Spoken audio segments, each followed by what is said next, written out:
Hello everyone and welcome. Today we're going to take up a simple but, a very important topic from Unit 3, Current Electricity. We'll be talking all about combining cells in series and in parallel. Now don't worry at all, we're going to break this down so simply that it's easy to remember and you'll be able to face your exam questions with full confidence. Okay, so let's get right into it.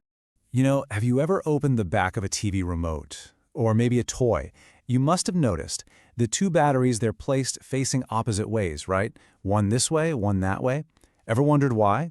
It seems like a small thing, but this simple question, it's actually the key to today's entire topic. And I promise you, by the end of this session, you'll know exactly why they do that. So before we jump into all the physics and formulas, let's just think of a very simple picture. Imagine that cells are like workers, like little stick figures, okay?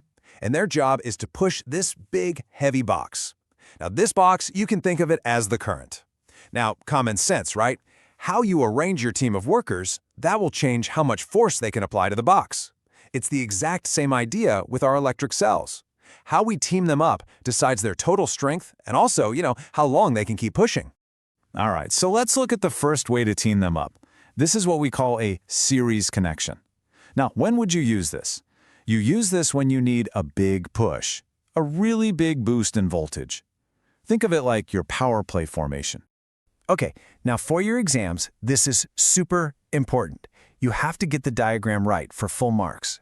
So for a series connection, please pay close attention. See here? The negative terminal of the first cell is connected to the positive terminal of the second one. It's like they are holding hands in a long line, one after the other. And guess what? This is exactly what's happening inside that TV remote we talked about. And of course, here are the formulas you absolutely have to remember. It's actually quite simple. When the cells are in series, their total EMF, that's the equivalent epsilon, is just the sum of the individual EMFs. You just add them up. And it's the same story for their internal resistances. They also just add up. So for series, it's just simple addition for both EMF and internal resistance. Easy, right? So what's the logic here? It's important to understand why this happens. First, the EMFs add up.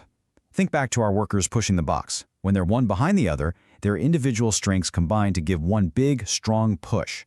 That's your voltage boost. But at the same time, the internal resistances also add up. See, every cell has a little bit of internal opposition to the current, and when you line them up, that opposition also combines and becomes bigger. So what's the final result? Well, you get a much higher overall voltage, which is perfect for powering devices that are more demanding. Okay, that was all about getting more power. But what if you don't really need more power? What if you want your device to just last for a really, really long time? For that situation, we have our second team formation, the parallel connection.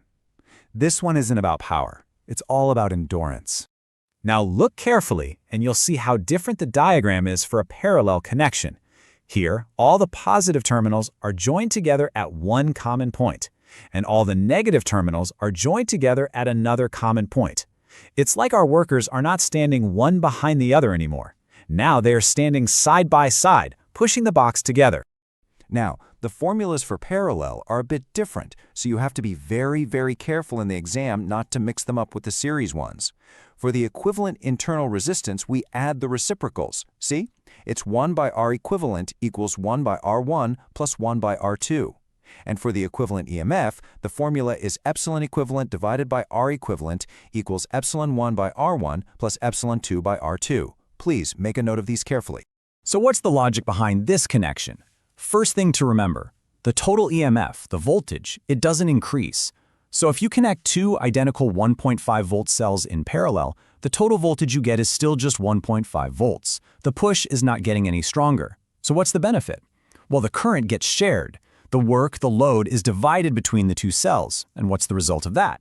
Well, since each cell is doing less work, the entire battery pack can supply current for a much, much longer time. It basically increases the life of the battery. All right, that's enough of the theory. Let's do a very simple calculation now, just to see how all this works in practice. This will make the concepts absolutely crystal clear, and it will help you solve problems so much more easily. Okay, let's just walk through this table together. Imagine we have two identical cells. Each one has an EMF of 1.5 volts and an internal resistance of 0.5 ohms. So first, let's connect them in series. We just add the values, right? So 1.5 plus 1.5, that gives us a total of 3.0 volts. And the resistance, 0.5 plus 0.5, gives us 1.0 ohm. Simple. Now, what about parallel? Well, the EMF stays the same, remember, so it's still 1.5 volts. But for the resistance, we have to use that reciprocal formula. 1 divided by 0.5 is 2, so 1 over R equivalent equals 2 plus 2, which is 4. But wait, to find the actual R equivalent, we have to flip that, right? So we get 1 over 4, which is 0.25 ohms. Just look at the difference in the final results for series versus parallel. Now, please listen very, very carefully. This section is extremely important. We're going to talk about some common mistakes. I call them silent killers because they can quietly steal your marks in the exam, even when you feel you know the topic perfectly. Let's make sure this doesn't happen to you, okay?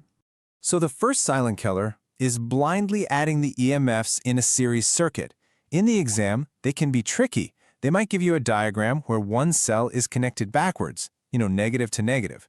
If that happens, you must subtract its EMF. The formula becomes epsilon 1 minus epsilon 2. So always check the polarity. The second killer is so common.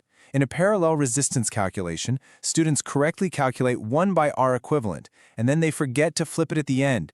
They write down the answer for 1 by R equivalent, not for R equivalent itself. Please don't make this mistake. Always remember that final step to invert the fraction. So, to make sure you never, ever get confused between the two, here's a simple memory hook for you. Just remember this. Series gives more voltage, think of it as more power, and parallel gives a longer life. You can think of that as more capacity. Series means more power, parallel means more life. Simple, isn't it? Fantastic. You now understand the basics of combining cells. But it's also important to see where this topic fits into the bigger picture of the whole current electricity chapter, right? So, let's quickly connect the dots. You see, these formulas that we just learned for series and parallel, they aren't some kind of magic. They don't just appear out of thin air. They are actually derived from a much more powerful and fundamental set of rules for circuits. And this is a very important topic you will study called Kirchhoff's rules. Kirchhoff's rules are like the master key that can unlock any complex circuit problem.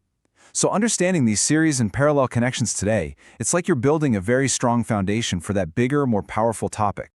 Okay, so let's just do a quick final summary perfect for your exam revision. First, series. EMFs add up, but only if the polarity is correct. Resistances also add up, and you use it when you need higher voltage. Second, parallel. The EMF is the same as one cell, assuming they are identical. This increases the current capacity, so you use it for a longer life. And the most important exam tip, I'll say it one last time, always check the polarity of the cells in any series circuit diagram. And this brings us to a really cool real-world question. You now know that series gives you high voltage, or power, and parallel gives you long life, or range. But think about an electric car. An electric car needs both, doesn't it? It needs high power to accelerate quickly, and it needs a long life, a long range, so you don't have to charge it all the time. So how do you think engineers combine hundreds of cells in a battery pack to get both high voltage and long life? It's something to think about, right? They actually use a very clever mix of both series and parallel connections. Okay, that's all for today. Study well, everyone.